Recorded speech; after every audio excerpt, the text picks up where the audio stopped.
Bonjour à tous, bienvenue dans cette vidéo sur SAP 2000, donc un exercice de base. Donc ce vidéo-là s'adresse à quelqu'un qui connaît à peu près rien de SAP 2000 ou qui a tout oublié.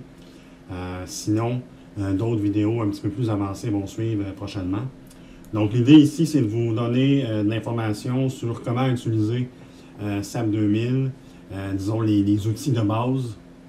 OK, et pour ce faire, ce qu'on va faire, c'est qu'on va faire un exercice assez simple. Donc, l'analyse d'une poutre, comme on peut voir ici. Donc, c'est un exercice dans le cours GCF 313. Donc, c'est le premier exercice SAP 2000 qu'on fait. Donc, l'objectif ici, ça va être de faire l'analyse de cette poutre-là. Donc, vous avez une poutre de 12 mètres de long. OK? Donc, c'est une poutre en béton armé qui a une hauteur de 600 mm par 300 mm de large. Okay. L'armature à l'intérieur n'a pas vraiment d'importance dans ce cas-ci parce qu'on ne ferait pas la conception, on fait vraiment l'analyse.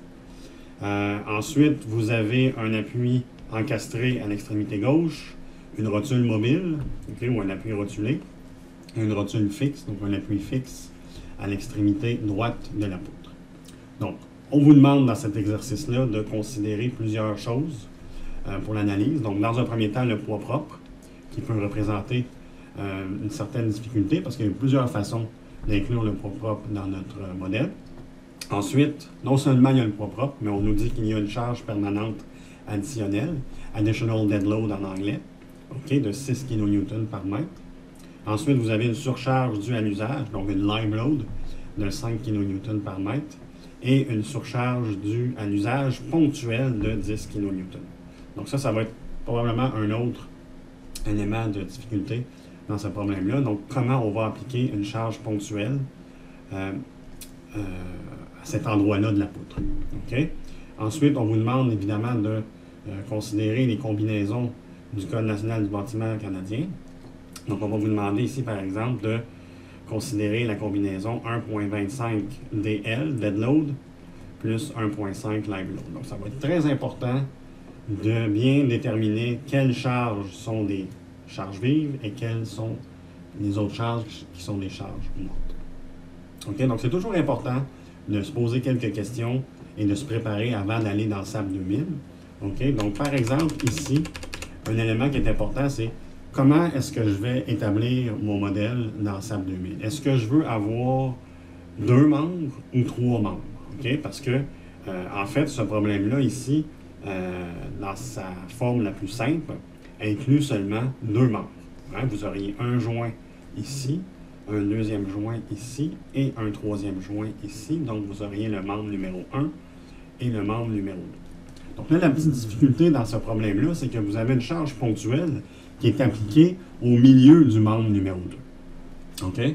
Donc, pour simplifier notre modèle SAP 2000, il n'y a rien qui nous empêche de définir 3 membres plutôt que 2. Okay? Et à ce moment-là, on va pouvoir appliquer notre charge ponctuelle directement à un joint qu'on a défini. Donc, on va mettre un joint numéro 1 ici, un joint numéro 2, un joint numéro 3 et un joint numéro 4. À ce moment-là, ça nous fait un membre numéro 1, un membre numéro 2 et un membre numéro 3. Donc, c'est très facile pour SAP 2000 de procéder à l'analyse d'un modèle comme ça. Si vous préférez avoir seulement 2 membres, c'est possible dans SAP 2000 d'aller appliquer une charge ponctuelle au centre du membre. Okay? Donc, vous voyez qu'il y a plusieurs façons de résoudre un problème. Ensuite, pour le poids propre, okay, il va falloir décider si on veut le calculer manuellement et l'intégrer comme une charge distribuée ou, plus facilement, utiliser les fonctions assez de base de SAP 2000, c'est-à-dire qu'on va venir intégrer directement les dimensions réelles de notre poutre en béton armé. On va spécifier que c'est en béton armé et que le poids du béton armé est de 24 kN par mètre cube. Et à ce moment-là, SAP 2000 va considérer le poids propre automatiquement. Si vous voulez vous compliquer la vie un peu plus, bien, vous pouvez calculer directement c'est quoi le poids propre. Donc, ça serait 0,6 m fois 0,3 m fois 24 kN par mètre cube. Et là, ça vous donnerait, je pense, 4,32 4,32 kN par mètre. Okay? Et là, vous pourriez l'appliquer comme une charge distribuée d'un bout à l'autre. Beaucoup trop compliqué pour rien, parce que SAP 2000 peut facilement considérer automatiquement le poids propre de la poutre qu'on intègre dans notre modèle. OK? Donc, c'est ça l'objectif de cet exercice-là, OK? Avec la pondération, évidemment, de 1,25 DL et 1,5 live load. OK? Donc, ça, c'est très important à garder en tête pour vraiment définir nos charges comme les bonnes charges. Ceux qui sont des charges permanentes, ceux qui sont des charges vives, parce qu'ils ne sont pas pondérés de la même façon. Une fois que l'exercice va être terminé, vous devriez avoir un diagramme du moment fléchissant qui ressemble à ça. Espérons que ça va fonctionner. Donc, pour ceux qui ne sont pas tellement familiers avec SAP 2000, okay, je vais vraiment vous montrer les éléments de base. Okay? Donc, quand on commence un modèle SAP 2000, ça ressemble à ça. Tout est ombragé, gris, on ne peut pas rien faire. Donc, on doit cliquer ici sur New Model. Évidemment, c'est en anglais, on ne peut rien. Donc, première chose à faire, okay, toujours sélectionner les bonnes unités. Vous pouvez toujours changer les unités dans votre modèle en bas à droite ici. Vous voyez ma souris tourner. Ou peut-être que c'est ma face qui est là, peu importe. En bas à droite, vous pouvez changer vos unités dans votre modèle.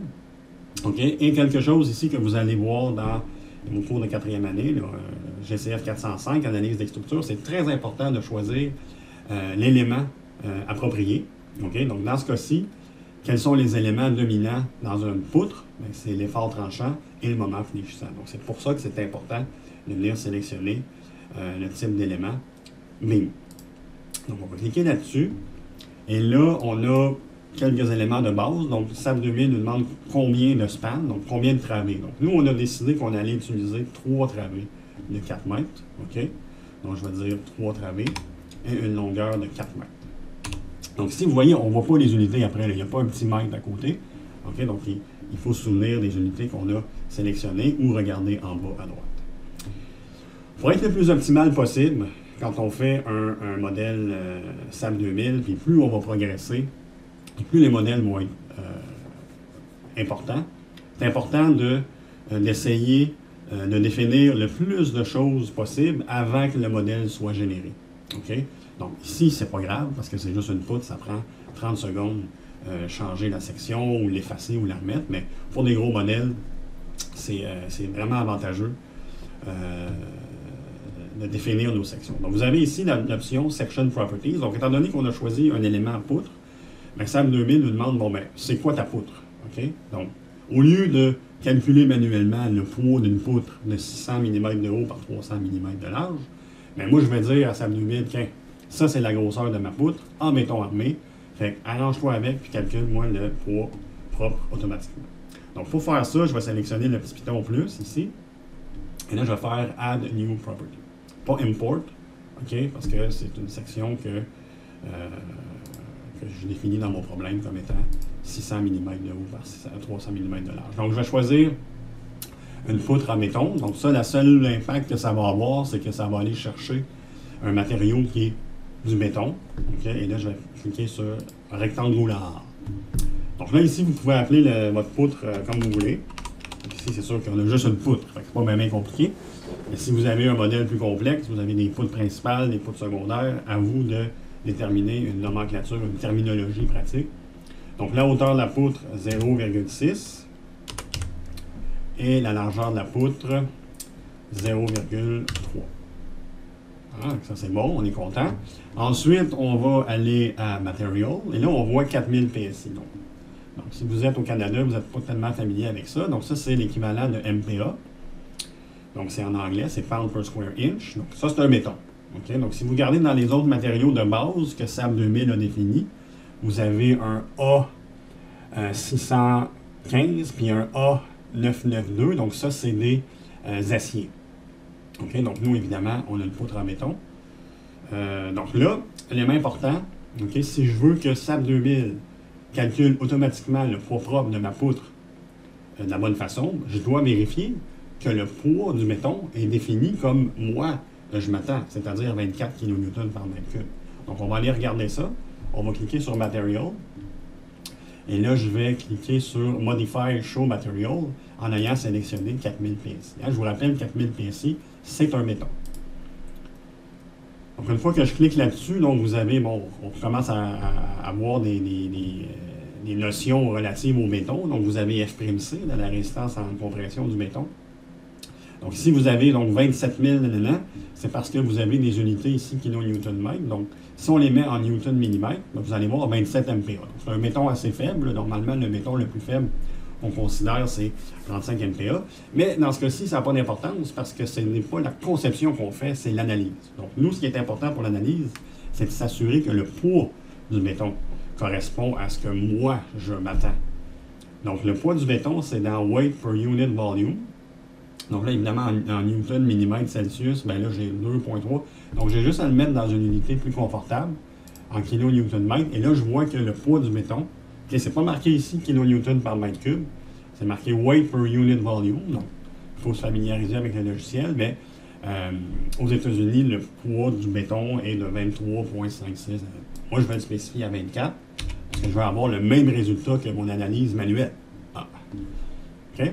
Ensuite, les autres propriétés, le module élastique, coefficient de Poisson, etc., c'est pas important pour l'analyse. Donc là, je fais OK. C'est toujours important de faire OK et non pas le petit X en haut, parce que si vous faites le petit X, ça ignore ce que vous avez fait comme modification. Donc, toujours faire OK. Ensuite, dernière chose qu'on peut faire, okay, je vais vous montrer ça, au niveau des Concrete Reinforcement. Évidemment, l'armature, le reinforcement, c'est l'armature à l'intérieur. Ici, c'est pour la conception, parce que SAM 2000 vous permet de faire la conception. Okay? Donc, par exemple, ici, il a choisi par défaut une colonne. Je ne sais pas pourquoi.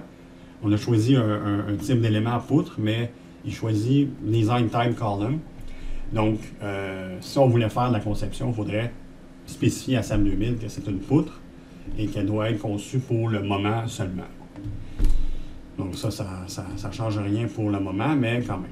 Si vous êtes intéressé de savoir les propriétés des matériaux, même pas les propriétés des matériaux, mais les propriétés de votre poutre, par exemple le moment d'inertie, etc., vous pouvez aller les chercher directement ici, Section Properties. Donc, vous avez toutes les le module, le rayon de gyration, le module plastique selon l'axe 1, l'axe 2, le moment de torsion, etc., que vous calculez manuellement, que vous avez fait en deuxième année. Toute cette information-là est donnée directement. OK, donc là, j'ai terminé de définir ma poutre. Donc, j'ai ma poutre. OK, donc là, je vais faire OK. Encore une fois, OK. Et là, ça va faire en sorte que SAM 2000 va me faire une poutre avec trois travées de 4 mètres de long. Et la poutre, ben, ça va être celle que j'ai définie comme étant 600 mm de haut par 300 mm de large. Trop facile. Donc, quand on fait OK, SAM 2000, normalement, nous met deux vues, donc une vue en 3D, une vue en 2D. On n'a pas besoin de la vue en 3D ici, là, on a besoin juste d'une vue, c'est un problème très très simple. Quand vous allez avoir un problème un petit peu plus complexe, pour se promener à travers le modèle, la vue en 3D devient excessivement pratique. Donc là, comme je vous disais, on a vraiment été optimal dans la création de notre modèle parce que la poutre qu'on voulait intégrer à notre modèle, elle est déjà définie. On a 3 sections de 4 mètres de large, en fait 3 travées de 4 mètres de large. Par contre, ici, j'ai pas d'appui. Et ici, j'ai un appui encastré. Okay, donc, vous pouvez les changer un par un, ou plutôt, vous pouvez sélectionner l'ensemble de votre modèle. Okay, donc, pour sélectionner, il y a 2 méthodes. Donc, si vous voulez sélectionner, par exemple, quelque chose de précis, par exemple, juste le membre numéro 1, vous pouvez utiliser votre souris en haut à gauche en allant en bas à droite. Et là, SAM 2000 va sélectionner uniquement ce qu'il y a à l'intérieur de cette boîte-là et qui est en entier. Donc, voyez-vous ici, il n'a pas sélectionné le membre numéro 2, mais juste le membre numéro 1. Okay? Si vous voulez sélectionner, par exemple, juste le membre numéro 1, vous partez d'en bas à droite, en haut à gauche, et là, ça sélectionne tout ce que vous avez touché. Okay? Donc, moi, pour l'exercice, regardez bien, je vais tout effacer et réappliquer manuellement chacun des éléments. Okay? Donc, si vous vous apercevez, par exemple, que votre grillage, ici c'est un grillage, bon, il y en a dans une seule direction. Là, vous avez un point ici, vous avez un point là, un point là et un point là. Si vous vous apercevez que ce n'est pas la bonne dimension, qu'ici il y a 3 mètres au lieu de 4 mètres, vous n'êtes pas obligé de recommencer. vous pouvez ajuster votre grillage à tout moment. Pour ce faire, vous cliquez à droite, n'importe où, dans SAP 2000, et vous pouvez faire Edit Grid Data. Là, vous avez le système global, vous allez voir ce que c'est dans le cours GCF 405, et là, vous pouvez faire Modify Show. Toujours le même principe avec SAP 2000, vous pouvez tout changer en cliquant sur Modify Show System. Et là, vous voyez que le système a été défini comme étant bon, un point à -6, un point à -2, un point à 2 et un point à 6 mètres. Okay? Donc, si ça vous énerve, vous pouvez dire, ben, moi, j'aime mieux commencer à 0 parce que si on regarde sur le modèle ici, vous avez l'origine de votre modèle qui est au centre. Pour certains types de modèles, ça peut être intéressant. Pour d'autres, un peu moins. En génie civil, on aime bien avoir l'origine en bas à gauche. Donc, on va l'ajuster comme ça. Donc, Modify Show System. Donc, je vais mettre mon origine, je vais le mettre à 0. Il y a des façons un petit peu plus optimales de le faire, là, je le sais. 4 mètres, après ça, 8 mètres, 12 mètres. Et à ce moment-là, je vais me retrouver avec le même grillage, si on veut. Donc, 3 espacements de 4 mètres, mais avec l'origine à gauche. OK? Tantôt, on a défini le matériau, notre béton. On s'est assuré que le béton, les propriétés du matériau étaient adéquates par rapport à ce que nous, on veut. Mais vous pouvez toujours faire ça après, une fois que le modèle est lancé. OK? Dans l'onglet Define. Define, c'est vraiment le premier onglet d'importance. Puis vous retrouvez ici, justement, Materials. OK? Donc, vous pouvez vous retrouver les 3 matériaux définis par défaut dans SAP 2000. Et là, avec le béton 4000 PSI, vous pourriez venir ici ajuster le poids du béton à 24 kN par mètre cube, comme on a déjà fait. Voyez-vous, vous pouvez le faire avant ou après. OK, donc ça, c'est bon. Si jamais vous avez fait une erreur dans le dimensionnement de votre section ou quelque chose comme ça, vous pouvez recréer une nouvelle section, ajuster la section que vous avez définie en allant dans Define. Et là, voyez-vous, c'est la deuxième ligne. Vous avez Frame Section. Okay, donc, avant d'aller à Tendon, Cable, Area, Solid, vous avez en masse le temps de vous pratiquer avec Frame Section. Frame Section, ça va être vraiment l'élément que vous allez utiliser pendant très longtemps. OK? Donc, vous avez par défaut, pas par défaut, mais la poutre qu'on a définie ensemble. Donc, si vous voulez voir si vous avez fait une erreur ou si c'est la bonne poutre, vous pouvez la sélectionner en bleu et faire Modify Show. Donc, vous avez votre poutre ici, 0.6 de haut, 0.3 de large avec le 4000 PSI.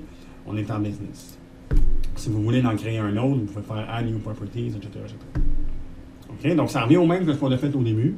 Comme je vous disais, pour des modèles plus avancés, ça vaut la peine de définir ces sections avant de générer le modèle. OK? Faites-moi confiance quand vous avez un bâtiment en 3D, d'aller dessiner chaque section, ça peut être long. Parce que là, c'est ça qu'on va faire. On va dessiner chaque section. Donc, pour dessiner, vous pouvez aller dans l'onglet Draw. OK? Mais il y a un menu rapide à gauche, que vous voyez ici. OK? Donc, vous pouvez cliquer ici.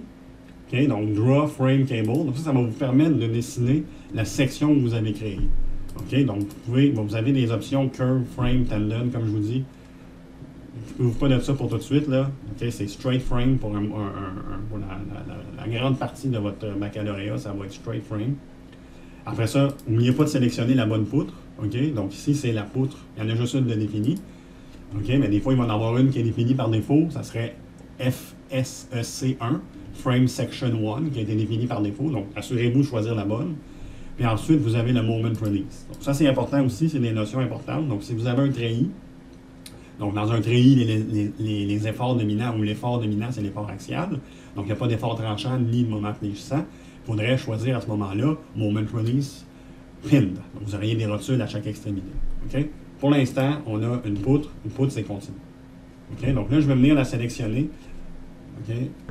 Le seul endroit que je peux dessiner mes poutres, c'est à partir d'un joint.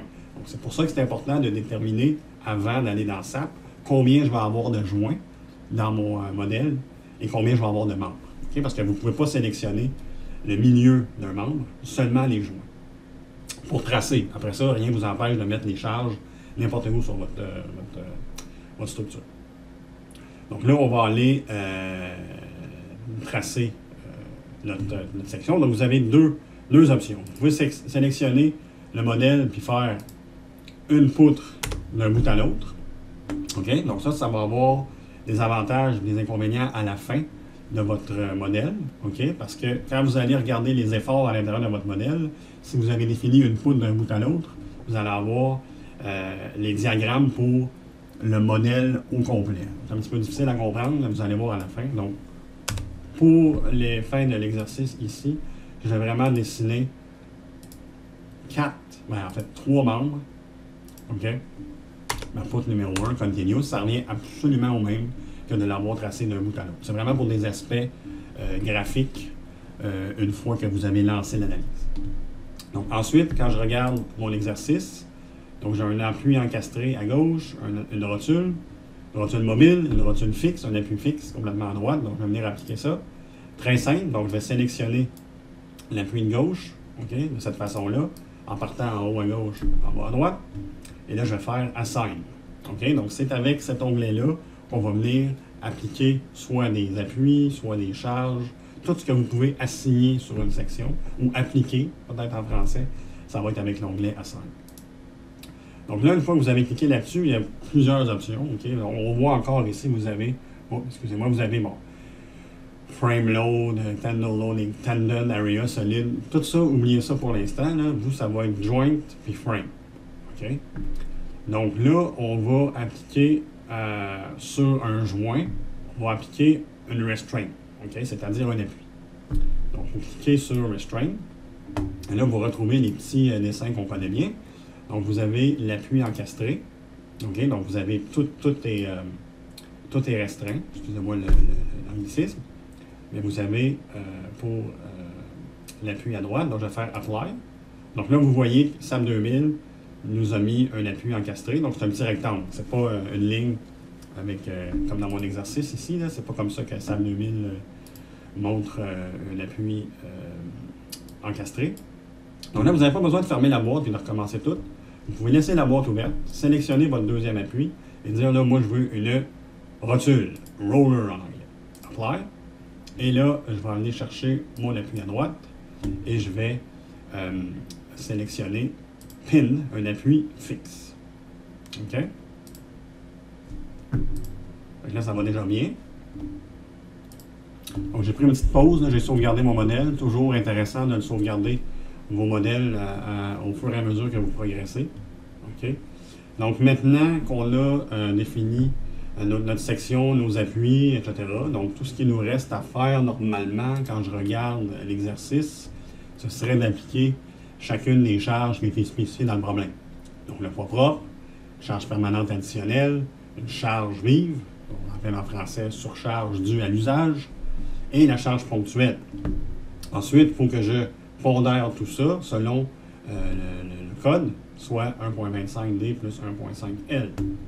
Okay, ça, c'est seulement une combinaison. Normalement, il faudrait faire toutes les combinaisons, mais ici, on vous demande seulement de considérer cette combinaison-là.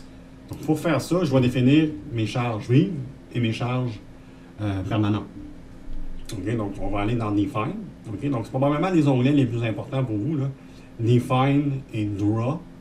Alors, mais quand même, Draw, c'est dans l'onglet rapide ici. Donc, on va aller dans Define. Voyez-vous, on a défini nos matériaux.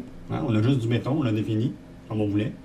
Après ça, notre Section Property, on a juste une section. OK, modèle de base, c'est la même poutre partout. OK. Et là, après ça, vous avez Soil, Profile, Foundation. Ça, vous ne toucherez pas à ça tout de suite, je vous garantis. Donc, la prochaine étape, la plus logique, okay, c'est d'aller dans Load Pattern. Load Pattern, très intéressant. Par défaut, SAP 2000 vous définit la charge permanente Dead Load. Et là, ici, vous avez quelque chose de très intéressant. Vous avez le Self Weight Multiplier. Ça, ce que ça veut dire, c'est que SAP 2000 va automatiquement considérer la charge permanente de la section que vous avez définie. C'est ça que je vous expliquais au début. Ça vaut vraiment la peine d'utiliser cette fonction-là. Okay? Si vous n'avez pas ça, vous pouvez la mettre à 0 et l'appliquer manuellement comme une charge distribuée de 4,32 kN par mètre d'un bout à l'autre. Mais pourquoi se donner cette peine-là quand on peut considérer automatiquement? Donc là, on a une charge permanente et on va également créer une charge vive. Donc, je vais sélectionner charge vive. Voyez-vous que par défaut, elle me met le Self-Weight Multiplier à 0, ce qui est tout à fait normal. Parce qu'une charge vive, ça n'a rien à voir avec la charge permanente. Puis je ne veux surtout pas considérer le poids propre de ma section. La charge vive, c'est une charge vive. Ça ne considère pas le poids propre. Donc ça, je vais l'appeler ici Live load. OK, on est en anglais. Et là, je vais faire Add New Load Pattern. Fait que là, j'ai deux patterns de créer, deux types de charges, pardon. Et là, maintenant, je peux venir les appliquer sur mon modèle. Comment est-ce qu'on fait ça? Donc, on va regarder notre exemple. Donc, on va commencer par appliquer... on va commencer par la charge permanente additionnelle de 6 kN par mètre. OK? Donc, pour ce faire, je dois sélectionner les membres sur lesquels ma charge permanente additionnelle est appliquée. Donc, je vais sélectionner le membre ici, le membre ici et le membre ici. Quand ils sont sélectionnés, ils apparaissent en pointillés. Et là, je vais faire Assign. OK? Mais là, je vais venir à sélectionner Frame Load. OK? Et là, je vais venir appliquer une charge distribuée. OK? Donc, ici, faire attention. Toujours sélectionner la charge appropriée. OK? Parce que par défaut, souvent, SAM 2000 va vous mettre dead. OK? Vous allez voir tantôt quand on va mettre la charge vive, ça se peut que ça soit dead qui soit là par défaut. OK? Donc là, ici, c'est la bonne charge. Donc, moi, je vais mettre une charge uniforme partout de 6 kN par mètre, n'est-ce pas? Voilà. OK? Donc, si vous avez une charge avec un pattern trapézoïdal ou bizarre, vous pouvez quand même l'intégrer dans votre modèle en utilisant la fonction ici. Je ne verrai pas ça tout de suite. OK? Nous, on a une charge uniforme, that's it. Donc, je vais faire Apply. OK? Donc là, vous avez votre charge permanente qui est appliquée, la charge permanente additionnelle, OK? Qui va être considérée en plus du poids propre parce que c'est ce qu'on a demandé à notre modèle de faire. Donc, ensuite, qu'est-ce qu'il me reste à appliquer comme charge? Donc, j'ai évidemment une charge vive de 5 kN appliquée d'un bout à l'autre. Donc, je vais également l'appliquer. Donc, je vais sélectionner mes membres. Et là, je vais recommencer au début pour vous montrer. Okay, mettons que j'ai sorti. Et là, je veux appliquer ma charge vive. Donc, je vais venir sélectionner mes membres. Et là, je vais faire Assign, Frame Load, Distributed. Et là, je vais prendre... Voyez-vous, là, il m'a mis dead par défaut. Mais là, moi, c'est pas le dead que je vais mettre, c'est la vive. Donc là, je vais mettre 5 kN par mètre. Donc là, j'ai ma charge vive qui est appliquée et ma charge permanente. Là, voyez-vous, SAM 2000 a enlevé la charge permanente de 6 kN/m et là, vous affiche seulement la charge vive. Énervez-vous pas, ça ne veut pas dire qu'elle est disparue. C'est juste que si SAM 2000 affichait toutes les charges, ça deviendrait un petit peu lourd. Si vous voulez, si ça vous énerve, vous scannez ma charge permanente, vous pouvez la faire apparaître. Donc, vous allez dans Display. Bon, ça fait longtemps que... Show Object Load Assign Frame. Puis là, vous pouvez dire, bon, ben, montre-moi la charge vive. Donc, 5. Montre-moi la charge LED. 6. Voyez-vous, elle est encore là. Donc, tout est beau. Good. Là, il me reste juste une charge à appliquer. Donc, c'est une charge vive, mais ponctuelle. OK? Donc, le fait qu'on ait défini notre modèle avec 3 sections et 4 nœuds fait en sorte que je peux facilement sélectionner mon nœud ici où est appliquée la charge ponctuelle. Et là, je fais Assign. Là, au lieu d'avoir Frame Load, ça va être un Joint Load. Et là, je vais appliquer une force. Là, faire attention encore. Regardez, par défaut, il m'a mis dead. Ah non, c'est pas une dead, c'est une vive. Dans ce cas-ci, ça pourrait être une dead, mais dans le cas d'exercice, c'est une charge vive. OK? Donc là, je dois sélectionner comment elle est appliquée. Donc, selon l'axe des Z, donc, c'était une valeur de 10, je crois, 10 kN. Donc, je crois que je dois mettre moins 10. On va voir. Sinon, c'est pas grave. Moins 10, live load, bingo! OK? Donc, si, par exemple, vous n'aviez pas de joint à l'endroit où vous voulez mettre une charge ponctuelle, c'est pas grave. Vous n'avez pas obligé de recommencer votre modèle. Vous sélectionnez votre membrure. OK? Par exemple, si vous vouliez appliquer la charge, et là je montre avec mon doigt, ça ne sert à rien, mais si vous voulez appliquer une charge au centre du membre ici, vous pourriez faire Assign, Frame Load et Point Load. Et là, vous pourriez spécifier à quelle distance vous voulez appliquer votre charge. Donc, vous pourriez mettre, si c'est au milieu, vous pourriez mettre ici 0,5 et vous mettez une charge de 10 kN. Bingo. OK? Donc là, l'ensemble de mes charges a été appliqué. Donc, mon poids propre est considéré automatiquement grâce au Self-Weight Multiplier. J'ai ma charge permanente additionnelle de 6 kN par mètre appliquée partout. Ma charge vive distribuée de 5 kN par mètre et ma charge ponctuelle vive de 10 kN. Donc, tout ce qui me reste, c'est à pondérer et à rouler l'analyse. Donc, on va, pour cette dernière étape-là, la combinaison et la pondération, en fait, des efforts, on va aller dans Define, Load Combination, et là, on va faire Add New Combo. Donc là, ici, il y a juste un combo, là, on peut l'appeler combo, mais si vous avez plusieurs combinaisons, vous pourriez appeler votre combo, là, pour vous en souvenir, comme 1.25 DL plus 1.5 live load, mettons. OK? Donc là, on va aller chercher ça ici. Bon, voyez-vous ici, on a nos deux charges qu'on a définies. Modal est toujours introduite par défaut dans SAP 2000. Donc ça, c'est une notion qu'on va voir plus tard. On va se concentrer sur dead et live. Donc ici, je vais la pondérer. Voyez-vous, scale factor, je vais mettre 1,25. Donc add. Et live load, je vais l'intégrer à 1,5. Je vais la pondérer, excusez-moi, à 1. Donc voilà ma combinaison. Et là, normalement, j'ai terminé. Donc, je peux sauvegarder. Et là, pour rouler l'analyse, vous pouvez la rouler directement ici, avec le petit piton play. Ou vous pouvez définir certains paramètres d'analyse, si vous voulez que ça soit un petit peu plus rapide.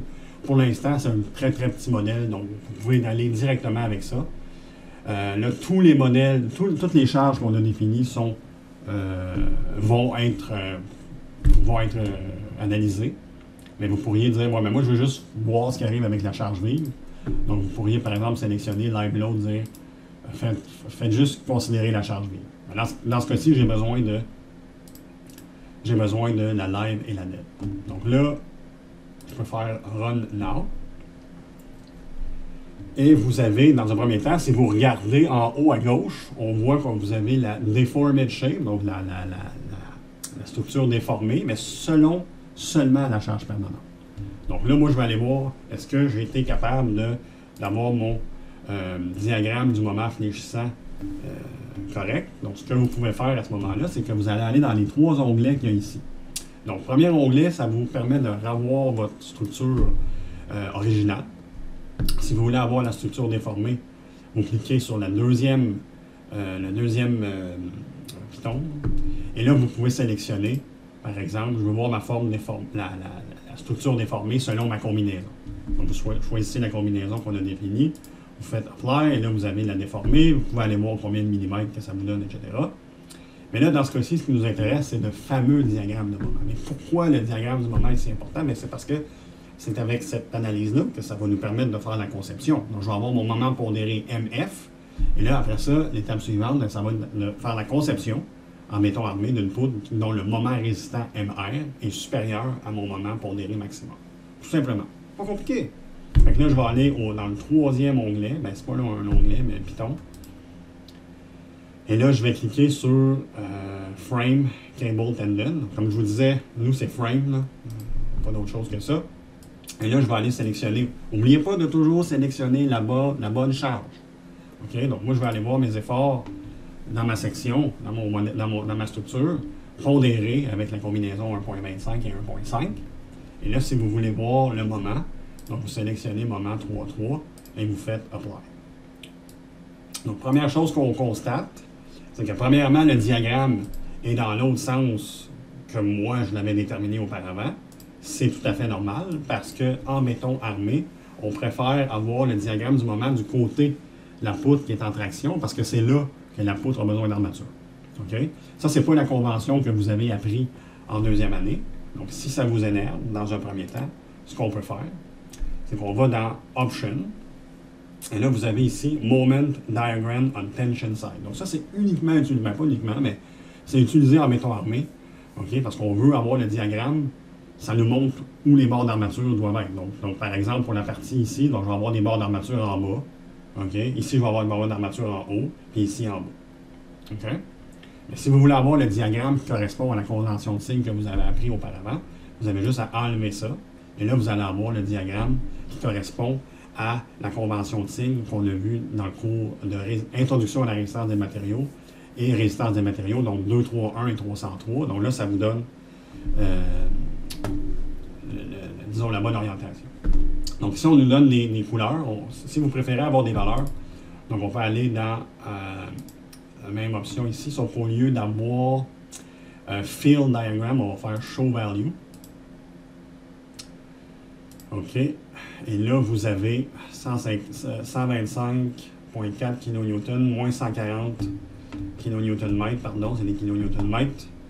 Et ça correspond à ce que j'ai obtenu auparavant. Donc, ça a bien fonctionné, tant mieux.